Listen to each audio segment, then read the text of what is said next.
Po tym, co widzimy na ulicach, a raczej czego nie widzimy, można powiedzieć, że prawdziwych hondziarzy już nie ma. Nie ma. Marka jakby wymarła. W ostatnich latach sprzedaje coraz mniej samochodów, jest już w trzeciej, a może nawet w czwartej dziesiątce, jeżeli chodzi o rankingi sprzedaży w Polsce.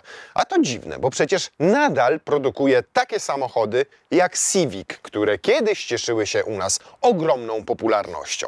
Co takiego się stało, że dzisiaj jest zupełnie inaczej?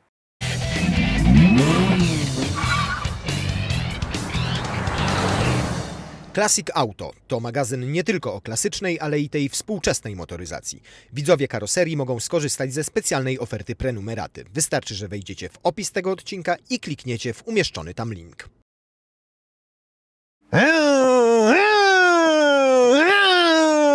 Wiecie, że duszę pedał gazu, a silnik nawet na chwilę nie chce wejść na wyższe obroty, a teraz w ogóle się wyłączył.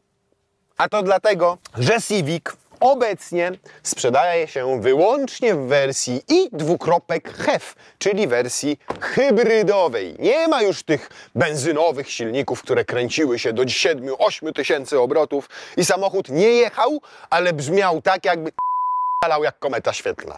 I to uwielbiali hondziarze w tych samochodach, dlatego te samochody między innymi kupowano, bo były tanie, bo były kompaktowe, bo były może spartańsko wykonane, ale miały wolno ssące silniki, które nadawały się do przeróbek, nadawały się te auta do tuningu. Dzisiaj Honda Civic to już zupełnie inny samochód. 11. generacja i wyobraźcie sobie, że przy nazwie Civic Honda jest od 53 lat. Nie zmieniła tej nazwy nawet na chwilę, jest to ewenement na skalę światową, bo pamiętajcie, że nawet Corolla w pewnym momencie stała się Aurisem, a potem z tej nazwy się wycofano i znowu wrócono do Corolli, tej tradycyjnej, w hatchbacku. A tutaj mamy 11. generację Civica, ponad pół wieku produkcji. 11. generację, w dodatku z oznaczeniem MMC.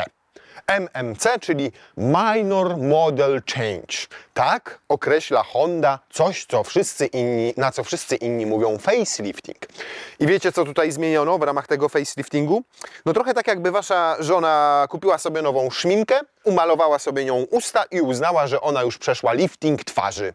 Poważnie, bo reflektory mają identyczny kształt jak w wersji przed MMC, tylko przeniesiono ze zderzaka tutaj również światła przeciwmgielne.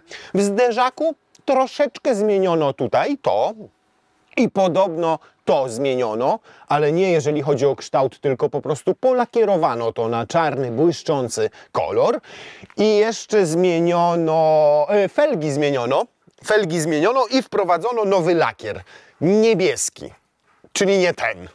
Nie, czyli u nas jest taki półlifting, można powiedzieć, bo nawet nie ma innego koloru. Poza tym samochód jest identyczny jak w wersji przedliftowej. Tylne lampy są takie same, maska jest taka sama, błotniki, lusterka, nakładki. Wszystko, absolutnie wszystko. Światło przeciwmgielne do reflektora plus dwie kosmetyczne zmiany w zderzaku i jeszcze felgi, które my mamy tutaj 18-calowe, w podstawie są 17-calowe. I to już byłoby na tyle. Natomiast o ile kiedyś Civic był hatchbackiem przede wszystkim, ale miał też odmianę w swojej całej historii i sedana, i liftbacka, a nawet kombi, to dzisiaj jest już wyłącznie liftbackiem i to jak na samochód kompaktowy, jak na segment kompaktowy, całkiem sporym liftbackiem. O kurde, jak to ładnie tutaj wykonano. Pięknie wyglądają te śruby wkręcone w ten błotnik, nie?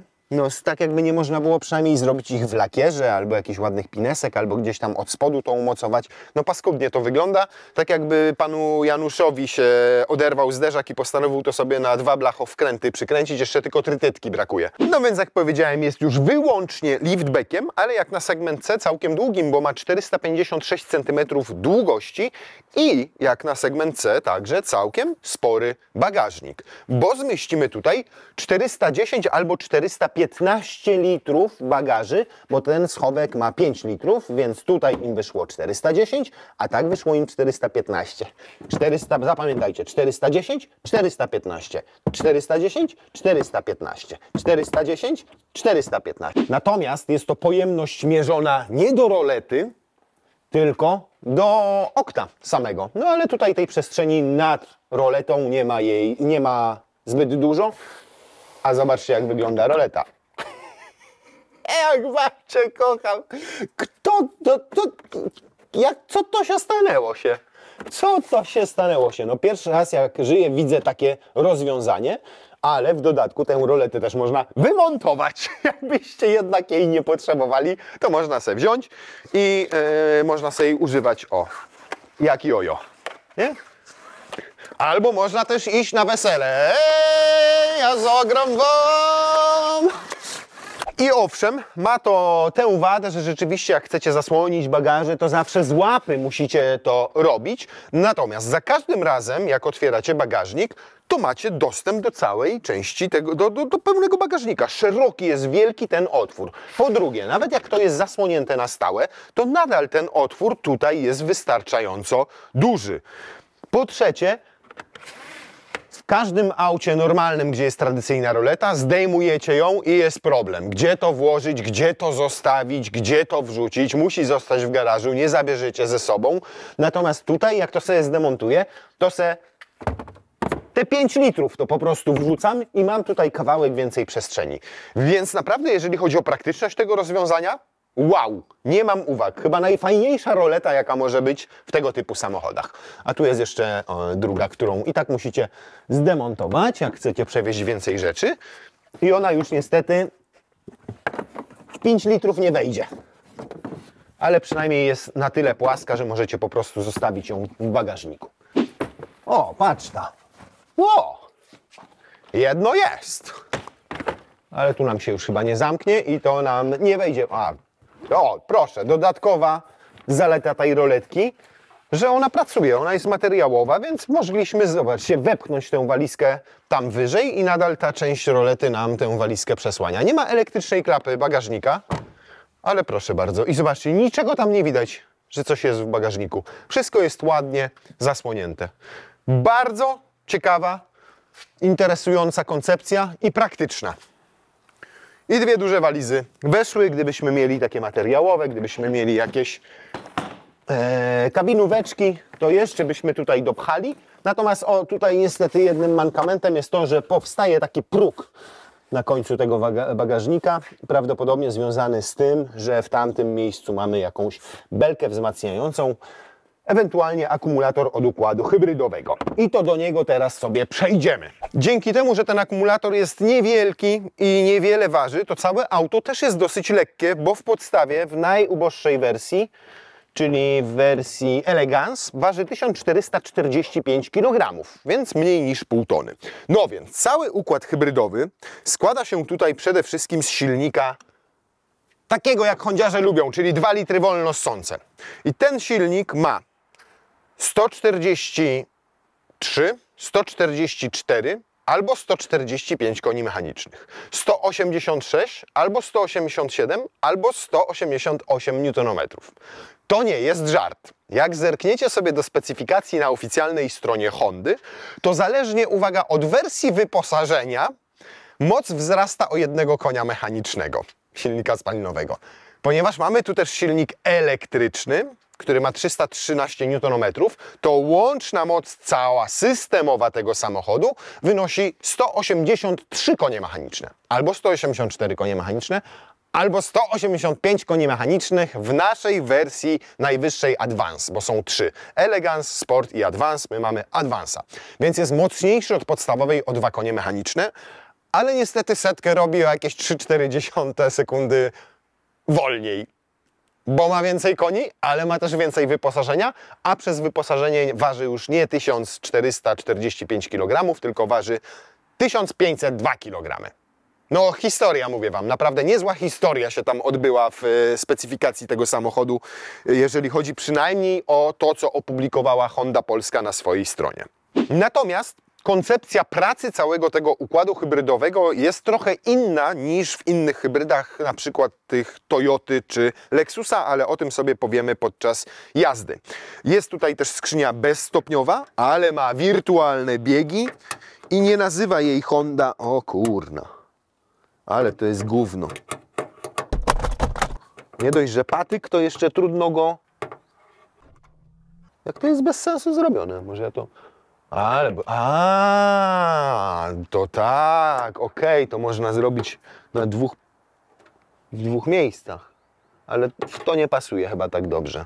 A tu? O, widzicie? O, weszło! Auto, w którym najbardziej pionowo otwiera się maska. Honda Civic i dwukropek HEF. No petarda, dawno w żadnym kompakcie tak ładnie, czyściutko, elegancko, miękko nie zamykały się drzwi. A zobaczcie, jak lekko to zrobię. No szok! Nie będzie potrzeby domykania nawet po dzieciakach, bo zobaczcie. Super. No tutaj to muszę się daleko do tyłu odsunąć, bo sytuacja wygląda tak, że po pierwsze, nie mam możliwości regulacji wysokości fotela pasażera.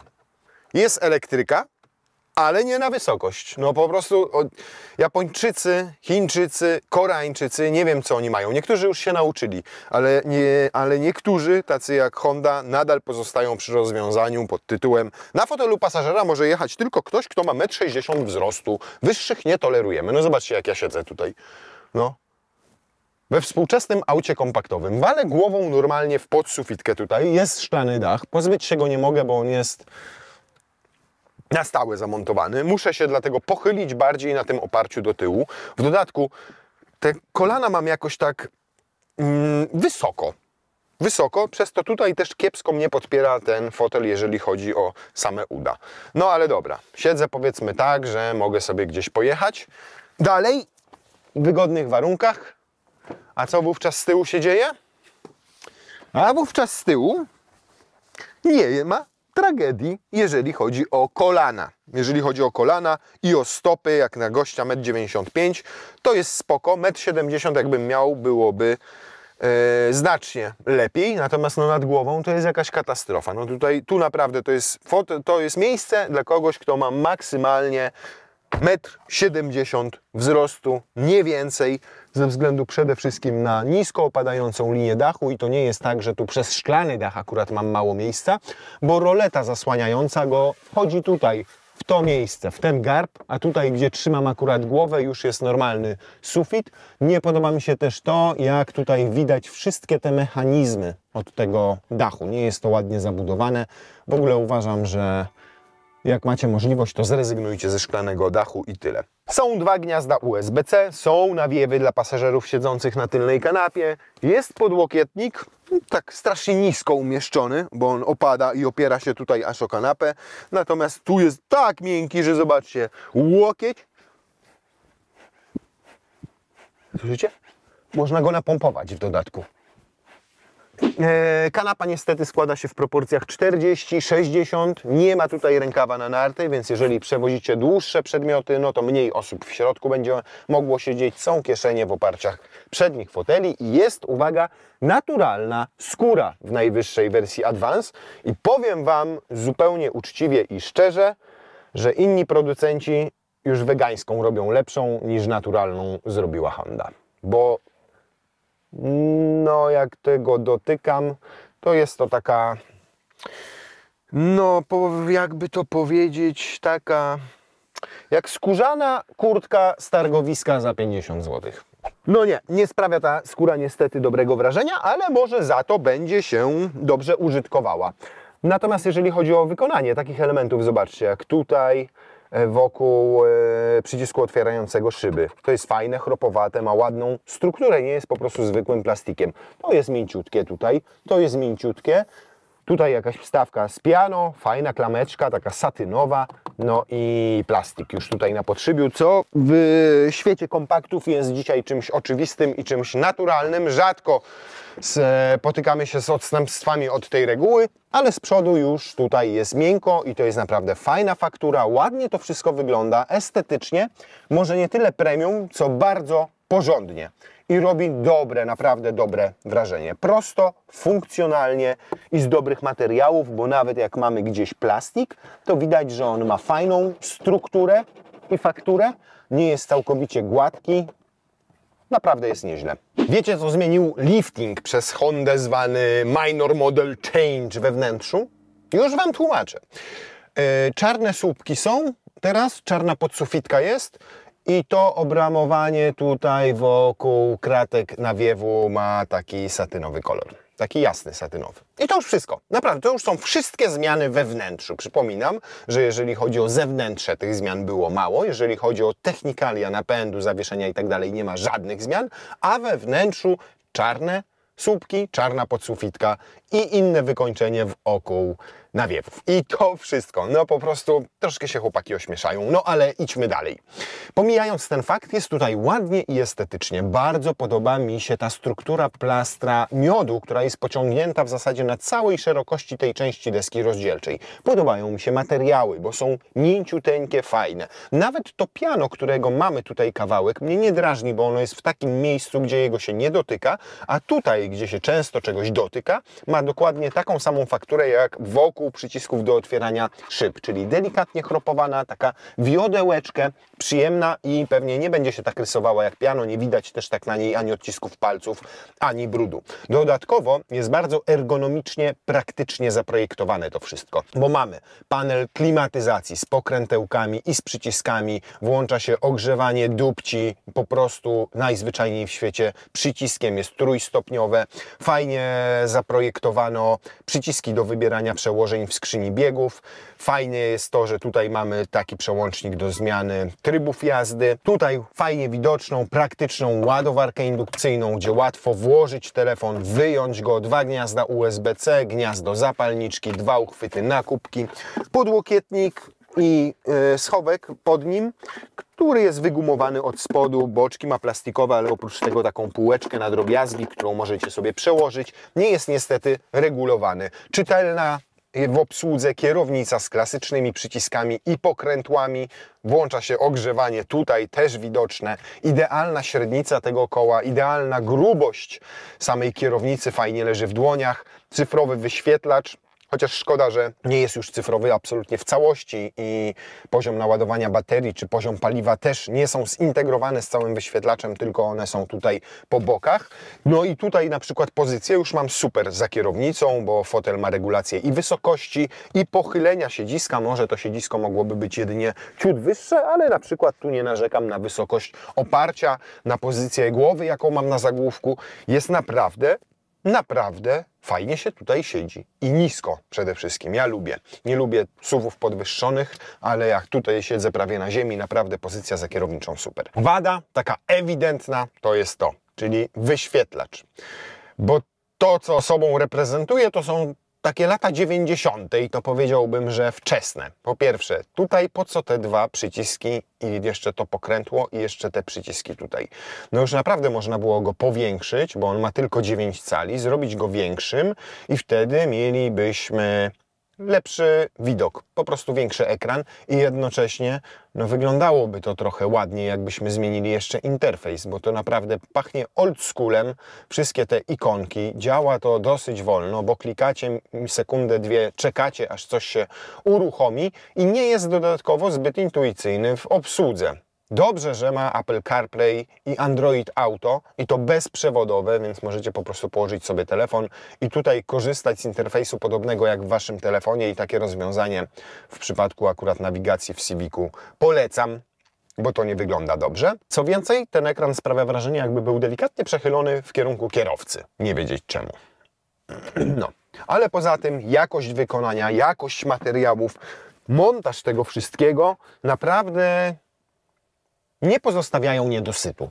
Takiego sformułowania użyję. Jest jak na ten segment bardzo fajnie, bardzo przyzwoicie. Układ hybrydowy w Civicu i dwukropek HEV działa trochę inaczej niż w innych hybrydach, ponieważ silnik spalinowy przez zdecydowaną większość czasu pełni tutaj funkcję generatora. Wytwarza tylko energię, która trafia do akumulatora, a potem z akumulatora do silnika elektrycznego. Efekt jest tego taki, że ten silnik elektryczny jest stosunkowo mocny, bo on ma ponad 180 koni mechanicznych i 313 Nm, więc odczucia z jazdy są bardziej jak elektrykiem, szczególnie, że mamy tutaj w połączeniu ze skrzynią biegów i MMD, bo tak to ECVT sobie nazwała Honda, mamy takie wrażenie cały czas dostępnego momentu obrotowego, a co ciekawe, silnik spalinowy wcale nie wchodzi na jakieś super wysokie obroty. O, i jeszcze dodatkowo wirtualnie zmienia sobie biegi, czyli jakby ograniczał obroty silnika spalinowego. Natomiast nie ma żadnego, jak zmienia te biegi, to nie ma żadnego przestoju, bo to jest tylko wirtualna zmiana tak naprawdę, a sama skrzynia fizycznie nie zmienia biegu. Więc wrażenia są naprawdę super z takiej normalnej jazdy. A teraz jeszcze chwilę o zawieszeniu, bo jak na Hondę jest wyjątkowo miękkie. Hondy przyzwyczaiły nas do tego, że miały zawsze fajne układy kierownicze i dosyć takie może nie sztywne, ale zdecydowanie bardziej w kierunku sportowego zestrojone zawieszenia. A tutaj mamy po prostu mięciuteńko. Układ kierowniczy jest bardzo fajny, bo ładnie reaguje na ruchy kierownicą. To nie jest tak, że ono jest do tego stopnia miękkie, że ja nie wiem, co dzieje się z samochodem i jak ruszam kołem kierownicy, to tracę pewność w prowadzeniu. Natomiast przez tę miękkość zawieszenia też nie mamy tak dobrego prowadzenia w krytycznych sytuacjach, jak kiedyś mieliśmy w Hondach. Wiecie, one super reagowały nawet przy wysokich prędkościach na nagłą zmianę toru jazdy. A tutaj jest tak, że przez ten miękki zawias, to tak, nie ma żadnego problemu. Ale jakbyśmy próbowali przeprowadzić test łosia na przykład, to już widzielibyśmy różnicę pomiędzy tym autem a poprzednimi Civicami, bo tam mieliśmy pewność, bezpieczeństwo w takim zachowaniu, a tutaj w takich sytuacjach to auto bywa delikatnie nieprzewidywalne. Potrafi gdzieś tam się pojawić nadsterowność albo podsterowność. I potrafi sobie rzucić którąś częścią samochodu w prawo albo w lewo. Wracając jeszcze do samego napędu, to przy wyższych prędkościach, na przykład na autostradzie czy na drodze ekspresowej, działa już tylko silnik spalinowy. Ten o tej niewielkiej mocy 141, 142 lub, jak w naszym przypadku, 143 konie mechaniczne. Tam, gdzie już elektryka jest mniej wydajna, przy wyższych prędkościach tutaj napędza ten samochód wtedy tylko 2-litrowa, wolno ssąca benzyna niezbyt mocna. To, że jest niezbyt mocna, oznacza też prędkość maksymalną zaledwie 180 km na godzinę, natomiast przyspieszenie, przez to, że przy tych niższych prędkościach działa silnik elektryczny, który ma wysoki moment i sporą moc, to w najtańszej wersji, czyli tej podstawowej 7,8 sekundy, w przypadku naszej wersji to 8,1, tak deklaruje producent. Przy spokojnym przyspieszaniu, takim normalnym, miejskim, w normalnych, codziennych warunkach, ten silnik spalinowy tutaj kompletnie się nie odzywa. Nawet jak się włącza, to ma tak niskie obroty, że w ogóle go nie słychać. I taka płynność działania całego układu też jest na bardzo wysokim poziomie. Każde wciśnięcie gazu, to nie słyszycie włączenia się silnika spalinowego, ani nawet nie wiecie, kiedy to następuje. Natomiast po prostu zaczynają tylko rosnąć obroty. I on naprawdę się dynamicznie zbiera, bo się zbiera z momentu tego elektryka. Naprawdę super. I dodatkowo naprawdę fajnie wyciszone to wszystko. Honda nigdy nie słynęła z tego, że używa zbyt wielu materiałów wygłuszających, a tutaj jest inaczej. Naprawdę jestem bardzo mile zaskoczony, tym, jak dopracowano tutaj ten układ hybrydowy. Natomiast układ kierowniczy sam w sobie jest bardzo przyjemny, daje fajne poczucie tego, co dzieje się z przednimi kołami na drodze, stawia taki delikatny opór, szczególnie przy wyższych prędkościach, bo twardnieje wyczuwalnie i nie jest tak, że jest zbyt luźny. Zobaczcie, ona od razu kierownica wraca na swoje położenie. Raz, dwa, nie robi tego ospale, więc bardzo fajny układ kierowniczy. Jeżeli chodzi o spalanie, to troszkę teraz się tam pobawiliśmy, poprzyspieszaliśmy, poskręcaliśmy, no i mamy średnią 6,3 litra, ale wierzcie mi, że w momencie, kiedy jeździcie głównie po mieście, jeżeli tam jest dużo hamowań, odzysku energii z rekuperacji, kiedy jeździ się z niewielkimi prędkościami, nie przyspiesza brutalnie, tylko cały czas jedzie w trybie eko, to możecie spokojnie zejść poniżej 5 litrów. 4-5 litrów w jeździe miejskiej. Na takich drogach przy spokojniejszej jeździe to będzie 5,5 litra, natomiast zobaczymy, jak to będzie na ekspresówce, gdzie już będzie działał w zasadzie i napędzał to auto tylko silnik spalinowy. Oczywiście mamy tryby jazdy, jest taki normalny też, sportowy, indywidualny, jechaliśmy teraz w eko, a jak wejdziemy sobie w sport, to no już słychać bardziej ten silnik, ale też przy wyższych prędkościach już też nie czuć jest tak bardzo tego momentu obrotowego z tego silnika elektrycznego. No bo on ma 313 N, ale to wiadomo, działa przy niższych prędkościach, potem liczy się moc, a tutaj już tej mocy tak dużo, żeby sprawnie na przykład od 100 do 140 przyspieszyć nie ma, natomiast i tak naprawdę nie jest źle. Powiedziałbym, że jest bardzo dobrze. I wyraźna jest też różnica, choćby w działaniu pedału gazu, w jego czułości, zależnie od tego, czy jedziemy w trybie sportowym, czy w trybie eko. Bo w eko to nawet mocniej trochę wciskam, ale przepustnica się mniej otwiera w tym silniku spalinowym. Czuć, że auto ma mniej wigoru. Wchodzę tylko w tryb sportowy i nawet mocniej nie wciskam pedału gazu, tylko trzymam go dokładnie tak samo, jak go trzymałem w trybie eko i zobaczcie, co się dzieje. Trzymam gaz w jednym położeniu i teraz tylko wrzucam sport. Auto od razu zaczyna przyspieszać, a pedał gazu mam w tym samym miejscu. Od razu nawet pokazuję tutaj na tym wskaźniku mocy, że więcej jej generuje. Więc różnica w tych trybach jest odczuwalna. No i jest jeszcze oczywiście tryb indywidualny, który można sobie samemu dostosować. Dostosuj. I mamy zespół napędowy, układ kierowniczy, nawet odgłos silnika, bo wtedy w trybie sportowym, właśnie, zresztą zobaczycie to przy przyspieszeniu 0-100, jak będziemy je sprawdzali. Nie są zbyt natarczywe tutaj systemy asystujące kierowcy. Ani ten sygnał ostrzegający o przekroczeniu prędkości nie jest zbyt nachalny. Nawet go nie wyłączyłem, szczerze mówiąc, bo nie przeszkadza.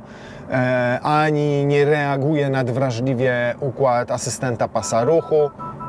A propos, ale zrobił to mi dopiero pierwszy raz. Natomiast jak już się włączy, no to już rzeczywiście chwilę daje o sobie znać. Ale na przykład ten czujnik wykrywający zmęczenie kierowcy, no to tutaj nawet nie wiem, czy jest, bo jeszcze nie zdarzyło mi się, żeby się załączył. Natomiast w wielu samochodach jest tak, że naprawdę wystarczy, że zerknę w kamerę na 2 sekundy i już daje o sobie znać. Bangkok, patrz na drogę! Brak uwagi, brak skupienia, przerwa na kawę, trzymaj się pasa ruchu i to i tamto. To, co jeszcze zauważyłem, to świetna widoczność. Mamy dosyć wąskie te słupki A, one nie są mocno zabudowane, jak czasami bywa. Lusterka są osadzone na drzwiach, jednocześnie powierzchniowo może nie są zbyt duże, ale zapewniają świetną widoczność. Więc generalnie tutaj z przodu to czuję się troszkę może nie jak w akwarium, ale tak, że mam naprawdę bardzo dobry, szczególnie po skosie, widok. No dobrze, to teraz sprawniej. No niestety nie jest zbyt cicho we wnętrzu. Około 70 dB to tak jak na tę klasę samochodu ze 2 dB za dużo. Spodziewałbym się przede wszystkim lepszego wyciszenia kabiny, jeżeli chodzi o wiatr. A tutaj słyszę podmuchy i właśnie przy lusterkach, i przy słupkach A, i tu w okolicach słupka B. Co więcej, teraz cały czas słyszę delikatnie jakby ten silnik. I do tego, no ale to jest też kwestia nawierzchni, po której jedziemy betonowej, słychać opory, a raczej szumy od opon. Nie ma dramatu, tak bym to powiedział, ale mogłoby być lepiej. O te 2 dB mogłoby być lepiej i szczególnie lepiej mogłaby być wyciszona, jeżeli chodzi o szumy powietrza. Ale jeżeli dołożymy do tego fakt, że jak zaczynam przyspieszać i to tak wartko, to silnik wcale nie wchodzi na wysokie obroty, tylko nadal go pcha tam troszkę z tego elektryka, on mu pomaga przyspieszać, to naprawdę jest spoko. Niemniej, no już naprawdę 130, 140 to już będziemy tutaj odczuwali we wnętrzu hałasy. Zużycie paliwa przy takich prędkościach ekspresowych, proszę, 5,6 litra i to z moich doświadczeń tak wynika, że łagodnie, bardzo łagodnie jeżdżąc w trasach ekspresowych to będzie to właśnie 5,5 litra. Jak pojedziemy sobie dynamicznie to będzie 6 litrów, ale nawet jadąc 140 zamkniemy się w 7 litrach i uważam, że to jest niezły, naprawdę niezły wynik. Szkoda, że zbiornik paliwa jest tak mały. Lichy, bo ma tylko 40 litrów. Jak ma tylko 40 litrów, to jak lecimy tą autostradą sobie te 140-150 na godzinę, no to tam z 500 km i trzeba będzie rozglądać się za stacją tankowania, żeby nie przesadzić i potem nie biegać z kanistrami. Tutaj jest takie średnie spalanie, zobaczcie, z dystansu 1553 km. 5,9 litra, czyli 6 litrów. Wiadomo, że tutaj wliczona w to jest i trasa, i miasto, no ale średnia moim zdaniem bardzo satysfakcjonująca. I wtedy przejeżdżacie jakieś 600 km sobie na tym jednym zbiorniku paliwa. To nie jest oczywiście średnia, którą ja zrobiłem, tylko z kilku jazd przede mną, ale pokazuję ją Wam tak dla porównania. No dobrze. To wchodzimy sobie w tryb sportowy. Proszę bardzo. Tutaj jeszcze włączymy sobie przepływ mocy. Baterię 3/4. No i teraz dalej jazda. Koło 8 sekund. Tyle czasu powinno nam to zająć. No i teraz jak w trybie sportowym już przyspieszamy na maksa, to nawet już ta skrzynia nie bawi się w zmianę wirtualną przełożeń. A silnik wyje jak w kosiarce do trawy, ale hondziarze to lubią. Natomiast efekt 0-100 jest fenomenalny. Nie wiem w ogóle jak to się stanęło jak to jest możliwe. 7,32 sekundy. Jak patrzę tak, to mnie widać. Ale jak tak, to już nie. Widać mnie? Nie widać mnie. Nie widać? Widać. Super, nie? Genialny. Po prostu genialny wynik. Przypominam, że 8.1 twierdzi Honda w tej wersji wyposażenia. A jestem tu ja, jest silny, jest pół zbiornika paliwa. Drugi pomiar. Wycie! Wycie jak w Madrycie! Kolejny pomiar. 7,4. W ogóle zajebisty. To jeszcze raz. A teraz zmieniła bieg, słyszeliście? Co tu się dzieje? A może nie jestem w trybie sportowym? Nie, no jestem w trybie sportowym.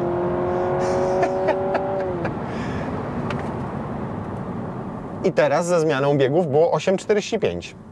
Ale czemu zaczęła zmieniać, to nie wiem. Jest różnica, czy ruszycie z nogą na pedale hamulca przytrzymaną, czy po prostu wbijecie tylko gaz w podłogę. I to różnica wtedy jest całej 1 sekundy.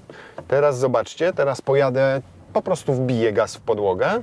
I ciekawe, czy będzie zmieniała biegi przede wszystkim. Widzicie? Zmienia biegi teraz.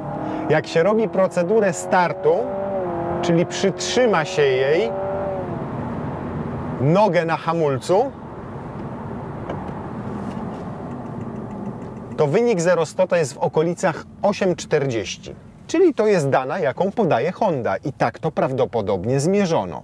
Natomiast, kiedy mamy sytuację taką, że ja się zatrzymuję, najpierw sobie przytrzymuję lewą nogę na pedale hamulca, a prawą wbijam i on wystartuje, to zobaczcie, już nie zmienia biegów wirtualnych i leci do przodu sporo szybciej, bo teraz 7,55. Więc Honda zmierzyła przyspieszenie 0-100 jak ostatnie No przykro mi to powiedzieć, ale tak dokładnie jest. I tak, ja nie wiem, kto tam teraz pracuje? Nie potrafią podać jednej mocy samochodu, to jest po pierwsze. Po drugie, no nie zmierzyli go nawet 0-100 tak jak powinni. I wyszło im 8.1 czy tam 8.2 w tej wersji wyposażenia, a my to cykamy sekundę szybciej. Natomiast, też zobaczcie, teraz już mamy mniej tego akumulatora i te parametry się pogorszają. Pierwszy to było tam chyba 7.2 czy 7.3, a teraz zobaczycie, że już jak nam spadło do tej 1/3, to ten wynik już się pogarsza 7,66 w tym momencie. I tak każde kolejne przyspieszenie, widzicie, teraz już tylko są dwie kreseczki, no ale doładował podczas hamowania. Więc każde kolejne przyspieszenie, innymi słowy, męcząc ten samochód, na przykład, nie wiem, w warunkach torowych, albo robiąc takich przyspieszeń 10 z rzędu, będziemy pogarszali ten wynik. No ale przecież nikt nie ściga się od świateł do świateł 0-100 ostre hamowanie, 0-100 ostre hamowanie i nie robi tak 10 razy non-stop. My tylko pokazujemy zasadę działania tego całego napędu, a średnie spalanie w tym momencie mamy 7,6 po resecie i to robiąc cały czas pałowanie, rozumiecie, 0-100. No szok! No powiem Wam, że sporym zaskoczeniem jest ten samochód. Ma genialny, podpisuję się pod tym sformułowaniem obiema rękoma, napęd hybrydowy. To, jak on płynnie działa, to, jak ograniczono tutaj obroty silnika spalinowego w codziennym użytkowaniu, to, jak fajnie się zbiera, jak jest dynamiczny, tak jak widzieliście przed chwilą w momencie, kiedy wrzucicie tryb sport i wymusicie na nim tak zwaną procedurę startu, choć tutaj niczego wam żaden komunikat wam nie sugeruje, że to jest taki typowy launch control.